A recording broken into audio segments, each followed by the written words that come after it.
Tech billionaire Elon Musk said Sunday the email to federal employees asking them to report back on their weekly accomplishments is meant to spot outright fraud from people on the payroll who aren't working at all.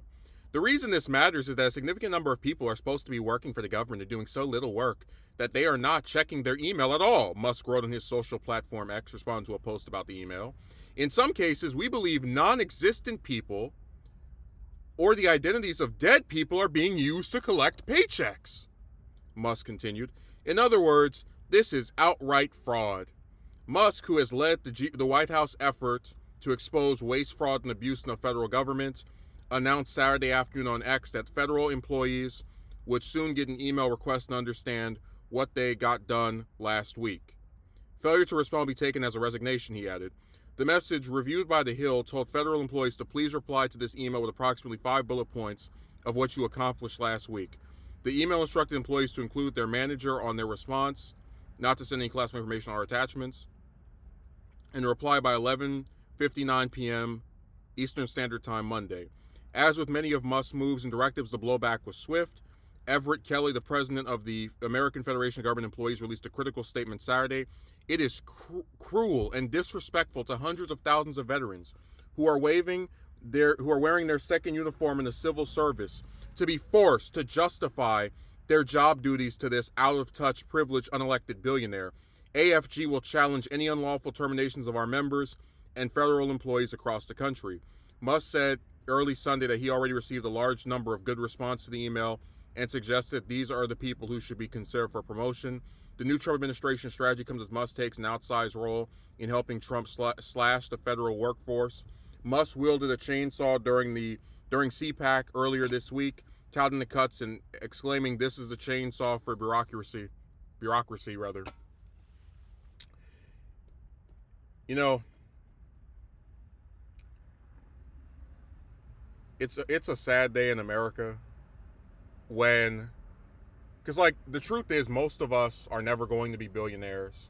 A lot of us are never going to be millionaires, and it's bad enough that there are, millions of Americans who believe in the billionaire of Trump.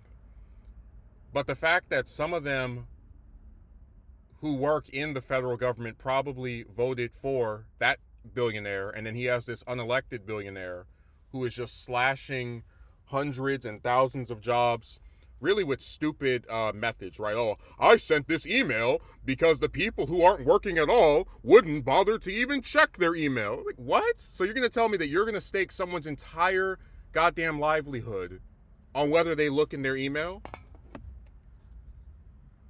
Because think about it, a lot of jobs have work emails, right?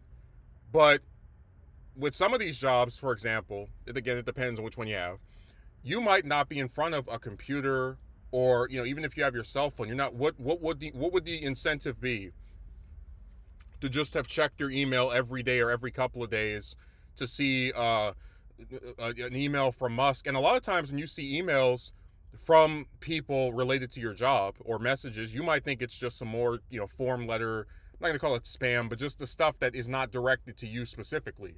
So you mean to tell me that if people got this email and didn't reply with 5 bullet points and do it by Monday, 11:59 Pacific Standard Time, they're out of a job? They're gone? Their livelihood is just implodes like that? Are you kidding me? And then you got Musk sitting over there, he's doing his little pet the dog nonsense. Oh, well, some people wrote really good replies and they should be considered for promotions. Well, how about, and by the way, he's not going to promote anybody. That's obvious. I refuse to believe he checked and read through hundreds of emails. I don't buy that at all. Hundreds or thousands or whatever the amount that replied were. But how about instead of slashing all of these jobs of people and crippling the agencies that you're supposedly trying to work for, you can go and have a more direct approach where you try to figure out what exactly where is the waste coming from? How is it that someone's job is determined by their lack of response to one goddamn message? I'm gonna talk about people aren't even doing anything at work. Trump isn't doing anything at work. If you can give your entire amount, if you're the president, you can give some unelected person the ability to just get rid of thousands of jobs, even though one of the reasons people voted for you in the first place was because you're supposed to help them with getting jobs and being able to take care of themselves. It is entirely counterproductive to the mandate that he had upon taking office a little bit over a month ago. And man, I gotta say this, and I'm really not even, like I was one of the people who came out and said I didn't support Trump getting shot over the summer, but when you start playing with people's money the way that Musk and Trump are doing, with all of these different federal employees worried or sweating bullets about whether they're going to have a job next month or the month after that, when you start playing with their livelihoods, it doesn't matter if they voted for Trump, in 2016 and 2020, there are going to be some really pissed off people, and I think they need to put Musk under some kind of Secret Service protection. I know he's rich and he can, afford his own security, but this is the kind of stuff that when it starts going and being as bad as it is now, they need to watch their backs. And I'm saying that just as someone who's observing how pissed off people are getting with this stuff.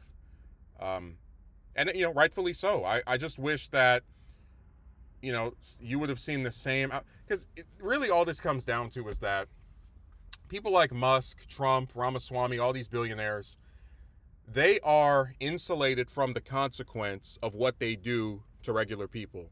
So, Ramaswamy doesn't qualify under this so far because he's not, part of, he's not the one, mainly doing this. But anytime you have some really rich person and they're cutting jobs, again, whether it's in Musk in his, unelected capacity or these different, corporation leaders, their main concern is to do things that they think are going to give them a larger margin of profit, and to hell with all the people at the bottom who can't get a check and can't afford to pay for their basic necessities.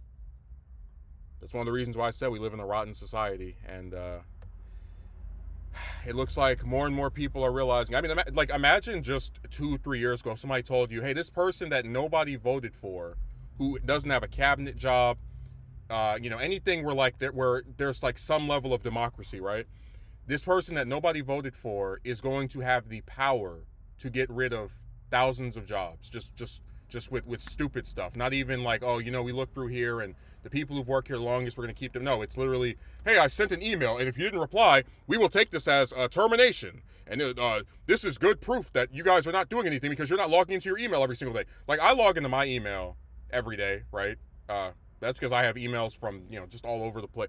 I'm just saying, I can be cognizant of the fact that people don't live like me. They don't have the same incentive to just go and check, that feature every day like I do.